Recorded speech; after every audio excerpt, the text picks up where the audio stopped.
Olha, dados da Sociedade Brasileira de Angiologia e de Cirurgia Vascular revelam que quase 40% em média da população brasileira possui varizes e outras complicações vasculares. Nos homens, a incidência é em torno de 30%, nas mulheres 45%. Isso levando em consideração todas as faixas etárias. A gente mergulha mais no assunto, conversando agora com o médico angiologista e cirurgião vascular André Brito, nosso convidado aqui no Isso é Bahia. Bom dia, seja bem-vindo, doutor André. Bom dia, Jefferson. Bom dia, Fernando. É um prazer estar aqui e poder falar um pouco desse tema tão importante aí para toda a sociedade. A gente lembra que nossos ouvintes, por favor, fiquem à vontade para enviar suas dúvidas, suas mensagens, nossos canais de comunicação. Fernando? São WhatsApp no 71993111010 e também pelo YouTube. Mande a sua mensagem e interaja aqui conosco. Por que a incidência de varizes é tão grande nas pessoas em geral, doutor? A incidência é muito grande e parece esse ser um dos motivos que ela chega a ser subestimada, né? Porque a grande maioria dos casos são formados por casos mais simples, veias que não levam a uma incapacidade de trabalho, que não levam a problemas tão graves. Mas a gente sabe que casos mais avançados, quando não realizado o tratamento, podem realmente levar a quadros mais graves, que tirem as pessoas da sua capacidade física, sua capacidade laborativa. E por isso a importância da gente estar tão atento. Perguntou aí da frequência, e ela é extremamente comum, e o fator de risco principal, mais importante, está relacionado à hereditariedade. Então, hereditariedade, ou seja, a transferência do fator das varizes dos pais, das mães principalmente, né, falando aqui em sexo, das mães para as filhas, é uma coisa extremamente comum e é um fator não modificável. Ou seja, se nós carregamos essa carga genética na família, temos uma alta chance de desenvolver. E por que principalmente nas pernas? Veja bem, para falar do motivo das pernas, é bom entender como o sangue circula no nosso corpo. E o sangue é bombeado do coração para todas as extremidades, e aí ele vai para os braços e também para as pernas. E o retorno dos pés e das pernas para o nosso coração, ele sofre uma dificuldade devido à gravidade. Esse retorno do sangue, ele precisa vencer uma barreira aí que envolve as pernas, os pés, o abdômen e o tórax para chegar ao nosso coração. E muitas vezes isso não é possível por falha na parede dos vasos, por musculaturas ineficientes, por esses fatores genéticos que a gente comentou. As mulheres com seus fatores hormonais e principalmente a gestação com o útero gravídico ali por 9 meses, muitas vezes levam à compressão dos vasos também. Então, esses motivos fazem a gente entender por que nas pernas são o local mais comum do desenvolvimento das varizes. Quer dizer que pessoas que ficam em pé por um tempo mais prolongado, elas ficam mais sujeitas a desenvolver varizes? Sem dúvida. Bastante pesquisa foi feita nessa área em diversos países do mundo, e o que foi percebido é que pessoas que passam períodos prolongados de pé, que têm trabalhos, e aí nós podemos falar de militares, pessoas cabeleireiros, pessoas que trabalham no ônibus, é uma coisa muito comum. É mais comum que essas pessoas desenvolvam, porque além de estar de pé, alguns deles costumam estar parados, ou seja, com a musculatura sem estar trabalhando muito e estimulando esse retorno do sangue. Então é mais comum, sim, o desenvolvimento de varizes nessas pessoas. As técnicas para remoção ou redução de danos são sempre cirúrgicas, intervenções cirúrgicas, ou existem outras formas de evitar um grande impacto das varizes? Vamos lá, a medicina desenvolve muito rápido e no tratamento das varizes não é diferente. Nos últimos anos, o tratamento das varizes tem evoluído muito. A técnica inicialmente era feita somente por técnicas cirúrgicas, eram muito agressivas, causavam um impacto muito grande no paciente, o que acabava tirando do tratamento cirúrgico muitos pacientes idosos que não tinham condição de cirurgia, muitos pacientes diabéticos, pacientes com problemas no coração, o que limitava muito, porque justamente são pacientes em que a doença é muito comum. Nos últimos anos nós percebemos o desenvolvimento de técnicas menos invasivas, técnicas com cortes muito pequenos ou até mesmo sem cortes, e aí entram tecnologias como o laser, como a radiofrequência, em que você consegue destruir a parede daquele vaso doente sem precisar retirá-lo. Isso é uma coisa extremamente importante no nível da saúde pública, e isso vem acontecendo de forma bem palpável na Bahia. A espuma é uma técnica em que você pode fazer a aplicação de uma substância dentro desses vasos através de agulha e conseguir também esclerosar que é destruir a parede desse vaso, de um vaso doente, que não estava te causando benefício, e você resolveu o tratamento sem a ida desse paciente para o centro cirúrgico, ou seja, com o paciente através de consultas ambulatoriais, no próprio consultório. É bem verdade que não é feito muitas vezes de um procedimento só, precisa de alguns retornos, mas é um avanço incrível para esse perfil de paciente que a gente comentou aqui, pacientes que antes eram colocados de lado e tinham que conviver com isso e não tinham acesso a uma cirurgia. Eu convivi com pessoas com varize, todo mundo na família conhece alguém que tem varize, então tem sempre isso. Tem aquelas meias que as pessoas usam também para comprimir a perna. Como é que funciona? Por que usa esse tipo de equipamento, digamos assim? A gente falou um pouquinho aqui mais cedo do mecanismo, e isso que é importante entender. A gravidade atrapalha muito a circulação dos membros inferiores, porque nós estamos a maior parte do tempo ali durante o dia de pé ou sentado. E o mecanismo em que a meia atua é justamente reduzindo o espaço dessas veias que estão dilatadas. Você ajuda esse retorno do sangue através de uma compressão da parede dos vasos, ou seja, as válvulas ficam mais próximas, fica um maior espaço de sangue retido na panturrilha e nas pernas, e você tem menos inchaço, que é o denominado edema dos membros inferiores, e você tem uma capacidade maior de circulação. A panturrilha, para você ter ideia, Fernando, a importância dela era conhecida no passado pelos médicos mais antigos como o coração periférico. A capacidade da musculatura se contrair na panturrilha faz o nosso sangue voltar, ou seja, bombear o sangue de volta para o coração. E aí a gente já pode falar mais uma vez aí não só da meia elástica, mas da importância da atividade física, de uma musculatura bem desenvolvida e você conseguir bombear esse sangue de volta para o coração, ou seja, ajudar o seu organismo a funcionar. O sedentarismo é um fator também de risco para as varizes e junto aí com essa capacidade física, eu acho uma coisa importante.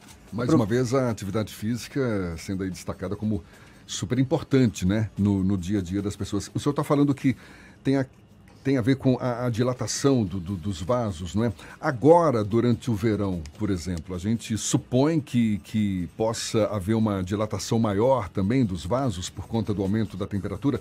Isso é mais um fator de risco, ou seja, pessoas mais suscetíveis a varizes devem estar mais atentas durante o verão. Mas eu vou pedir para essa resposta ser dada já já. A gente está conversando aqui com o médico angiologista e cirurgião vascular André Brito sobre as varizes que incidem em quase 40% em média da população brasileira. Já já, portanto, 29 para as 8 aqui na Tarde FM. Valeu, Thaís, muito obrigado. Agora são 7h37. A gente retoma o papo com o médico angiologista e cirurgião vascular André Brito. Estamos aqui conversando sobre as varizes, essas veias, não é, superficiais, dilatadas, tortuosas, mais comuns nos membros inferiores, que indicam um problema na circulação do sangue venoso. É o sangue que está voltando para o coração. Durante o verão, doutor André, essa condição pode piorar devido às altas temperaturas que ajudam na dilatação desses vasos? Vamos lá, Jefferson. A doença das varizes ela é uma doença crônica. Precisa de muitos anos para se desenvolver. A gente falou um pouquinho dos fatores de risco. E aí estão envolvidos o fator familiar, está envolvido também o número de gestações. Então, o verão, o calor, ele provavelmente não vai ser o fator que vai fazer a gente desenvolver varizes. Não está nada provado que varizes sejam mais comuns em locais de clima quente. Porém, os sintomas e a sensação do paciente costumam ser piorados no verão, principalmente pelo inchaço nas pernas, costuma ser maior no período do verão. A gente falou um pouquinho mais cedo sobre as meias de compressão e as meias elásticas. A gente enfrenta uma dificuldade maior nos locais muito quentes, porque muitos pacientes têm dificuldade de usar essas meias no período mais quente. Então tem uma relação sim com o verão, mas a gente não pode atribuir isso ao desenvolvimento das varizes, mas assim é uma piora dos sintomas e é uma situação mais desconfortável. A gente conversava aqui nos bastidores sobre pessoas que fizeram a cirurgia e que voltam a ter problemas com varize. É normal essa recorrência? Acontece com frequência? Isso é bem verdade e acontece sim. O motivo principal, e muitas vezes fica essa dúvida, e se foi uma cirurgia bem feita, se foi o mesmo vaso que voltou. O que eu posso afirmar é que na maioria das vezes são novos vasos que se desenvolvem ao longo dos anos. Principalmente porque, mesmo que alguns pacientes seguem à risca ali o controle de peso, o uso de meias elásticas, a gente precisa saber que os principais fatores de risco são fatores não modificáveis, ou seja, nós não conseguimos alterar nosso fator familiar, a nossa capacidade genética, é uma coisa bem difícil de alterar. O sexo feminino é uma coisa mais comum. O número de gestações, quando as mulheres já tiveram um número, 2, 3 ou mais gestações, também eleva esse risco, e esse é um fator que é duradouro, ou seja, a pessoa carrega isso ao longo de sua vida. Então não é uma coisa rara não, Fernando, isso pode acontecer e a gente pode tentar mitigar, reduzir esse risco através do que a gente conversou mais cedo. Parecem simples, mas não são, que é o controle de peso, atividade física, tentar implantar isso, evitar o sedentarismo, e talvez a gente consiga reduzir isso, e o uso da meia elástica que a gente já comentou também. O senhor falou que é uma doença crônica, ou seja, é uma doença progressiva, não é? Ela pode, no início, gerar sintomas mais leves. As pessoas elas podem ter até dificuldade para perceber que estão sofrendo de varizes e só perceber, de fato, quando depois tornam-se mais visíveis, mais evidentes? Vamos lá, o mais comum, e por serem vasos superficiais, é que isso seja perceptível a olho nu, o desenvolvimento das varizes. Pessoas com varizes em estágios mais avançados, não é difícil você perceber, olhando para essa pessoa de pé, que ela tem vasos dilatados, que ela tem vasos tortuosos nas pernas. Então, não é uma coisa tão difícil, e os sintomas costumam incomodar. Os casos mais graves costumam levar algum período para se desenvolver. A gente falou um pouco de porcentagem aí. A gente estima que no Brasil hoje 1 a 1,5% desses casos sejam de casos graves. E quando eu digo casos graves, são casos em que há o surgimento de feridas, de úlceras nas pernas, o que é uma coisa que torna o tratamento mais complicado, mais difícil. As varizes evoluem para uma úlcera, é isso? A insuficiência venosa que as varizes provocam, com o surgimento do edema, que é o inchaço nas pernas, pode levar ao surgimento das úlceras, sim, de uma forma direta. As úlceras que são mais comuns perto dos tornozelos e que podem trazer uma incapacidade física bem importante para esses pacientes. Isso mais comum com o avanço da idade ou não necessariamente? Sem dúvida, com o avanço da idade, isso é mais comum pelo tempo de duração da doença. Mas é possível, sim, ver pacientes abaixo dos 50 anos já com desenvolvimento de úlceras, e é importante que esses pacientes sejam tratados e merecem uma atenção especial. Em que momento o paciente deve procurar o médico? Ele tem uma predisposição genética, ele já deve fazer o acompanhamento logo de uma determinada idade ou só quando aparece algum tipo de sintoma? A gente falou um pouquinho mais cedo, não é difícil perceber, porque é uma coisa bem aparente e evidente nos membros inferiores. Então o paciente que ele tem inchaço nas pernas ou que ele já começou a perceber alterações das veias dilatadas, veias tortuosas, veias esverdeadas na perna, é importante que ele procure um angiologista, um cirurgião vascular, para que seja indicado o melhor tratamento para ele. E esse tratamento aí pode ir desde uma linha de um tratamento clínico, não cirúrgico, o uso das meias elásticas, o uso de algumas medicações que podem ajudar, mudança nos fatores de risco, ou seja, mudança nos hábitos de vida, até os tratamentos mais avançados, e a gente falou um pouquinho mais cedo, podem ser tratamento cirúrgico, que é uma cirurgia convencional, que é conhecida, muita gente tem pessoas na família que já foram submetidas a tratamento cirúrgico, ou outros tratamentos menos invasivos, que vão desde aplicações, uso de laser, algumas técnicas mais modernas e menos invasivas. A mãe teve, a avó teve, a filha está na segunda gravidez, mas ainda não teve nenhuma, não está visível a varize. É importante já procurar se cuidar, procurar o apoio de um angiologista, porque a probabilidade é alta de desenvolver. É nesse momento que você deve fazer esse acompanhamento? Sem dúvida. O quadro foi bem retratado aí. Não é raro isso acontecer. Hoje tem uma atenção muito maior com a saúde. Os jovens estão preocupados com isso, para que a gente chegue numa idade mais avançada com uma boa condição de saúde. É importante, sim. O período da gestação, nesse perfil de paciente, é extremamente importante ser acompanhado, porque é um período que você tem um útero gravídico, uma mudança hormonal no organismo. Então, é um período em que merece uma orientação, merece orientar bem a atividade física da gestante, merece ser orientado bem o uso das meias de compressão. Então, a pergunta é extremamente importante e merece sim, Fernando. Agora, como o senhor mesmo destacou, é uma questão genética, muitas vezes, isso não significa que vá se livrar das varizes, pessoas mais suscetíveis. Não, essa pergunta é parecida com o que a gente comentou sobre o retorno após a cirurgia. A gente pode fazer alguns mecanismos para tentar reduzir esse risco, fazer a nossa parte, mas é claro que isso pode acontecer independente da nossa capacidade aí por conta do fator genético. Tem ouvinte aqui interagindo com a gente, é uma pessoa, Maria, do final 0274, falando: bom dia, eu fiz a cirurgia e voltou. Eu uso meias, isso ajuda mesmo? Já falou a respeito aqui, né? Sem dúvida. Quem fez a cirurgia pode voltar. Tem gente que... a Cristina Maria Suzá, a gente também já falou.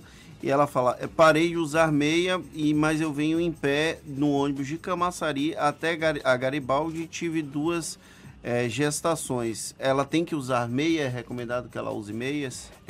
Alguns detalhes eram mais importantes para a gente entender. Nem todo paciente pode usar meia. O ideal é que isso seja orientado por um médico, não necessariamente um cirurgião vascular, mas é importante que um médico oriente o uso das meias. Pessoas muito idosas merecem um cuidado especial aí no uso das meias. Mas provavelmente, pelo que ela está falando, eu acho que ela vai ser uma candidata, sim, ao uso de meias, aí, pelo histórico dela. E só para a gente finalizar, a cirurgia foi colocada aqui como uma das formas de cuidar das varizes e tal, mas tem também uma técnica com a base de injeção. Como é que funciona isso? É uma técnica muito antiga que era usada somente para os vasos muito, muito finos, com pouco calibre. O objetivo é aplicar uma substância que faça uma esclerose, ou seja, que destrua a parede do vaso. Aquele vaso doente, que não estava te trazendo nenhum benefício, você pode destruir a parede daquele vaso. E foi desenvolvido nos últimos anos e tem ganhado uma proporção cada vez maior, mesmo em termos de saúde pública, o uso de uma substância chamada popularmente de espuma, que ela pode fazer isso para vasos maiores, de maior calibre. A importância disso, é uma importância bem grande, é que pacientes que não tinham um teto cirúrgico, ou seja, uma capacidade para ser submetido a um procedimento cirúrgico, hoje podem ser tratados. Muitas vezes isso não precisa ser feito necessariamente no centro cirúrgico, deve ser feito a nível ambulatorial, ou seja, em consultório. É verdade que isso precisa ser feito muitas vezes mais de um procedimento, algumas vezes são várias aplicações, mas o tratamento pode sim, Jefferson, ser feito através de aplicação dessa espuma, e isso é uma coisa bem importante, inclusive para os pacientes que a gente falou mais cedo, com quadros mais graves. Pacientes que têm úlceras se beneficiam bastante desse tipo de tratamento, porque ele não tem cortes, então ele traz aí menor risco de infecções, e é um tratamento bem presente já no nosso meio hoje em dia. Chegou mais uma pergunta. Só mais instantinhos. Tanto essa aplicação da espuma quanto a cirurgia são procedimentos atendidos pelo SUS? Sim. Hoje na cidade de Salvador, os 2 procedimentos podem ser feitos pelo SUS em hospitais que têm cirurgião vascular. Maravilha, Fernando. Tem mais uma pergunta aqui da Zeneide. Ela pergunta se a menopausa também pode influenciar na formação de varizes. As varizes estão extremamente relacionadas à questão hormonal. E é mais um motivo aí de elas estarem mais relacionadas às mulheres. A gente falou das gestações, mas sem dúvida a questão hormonal, e aí entra também a menopausa, está relacionado ao surgimento das varizes. As varizes, elas começam a estar presentes na vida das mulheres após a puberdade, quando os hormônios começam a agir. Piora na gravidez, quando nós temos as alterações hormonais, e tem um novo pico de piora aí no período da menopausa.